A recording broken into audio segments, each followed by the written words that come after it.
Pokret Dveri na predstojeće parlamentarne i lokalne izbore izaći će samostalno, rečeno je na konferenciji za štampu održanoj u Boru. Zbog sprečavanja zloupotreba, kako je istaknuto, na republičkim izborima lista nosi naziv Dveri Boško Obradović, a na lokalnim Dveri Vladan Glešić.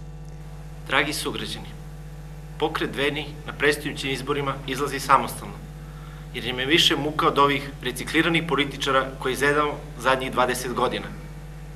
Sve što su mogli da urade i kažu, uradili su i kazali za ove protekle 2 decenije. Ako pogledamo rezultate njihovog rada, uništena privreda, zdravstvo, školstvo, vojska, sve manje i manje dece. Od zemlje koja je nekada izlazila na 3 mora, ostaće zemlja koju će moći obići biciklom za 1 dan, a pritom će obrađivati nekakvi Arapi. Za nas jedino rad, poštenje i otadžbina nemaju alternativu. Da bi ostvarili ono za što se zalažemo, neophodno je ući u institucije i sve ove gore pomenute fosile konačno jednom za svagda poslati u političku istoriju. Da konačno sposobni i moralni dođu na mesta koje zaslužuju, a da im pritom ne treba članska karta niti jedne partije, da se srpska pamet ne odliva po belom svetu, nego da izgrađuje srpsku zemlju. Potpisivanje izborne liste organizovano je za nedelju u prostorijama pokreta u Boru i Negotinu.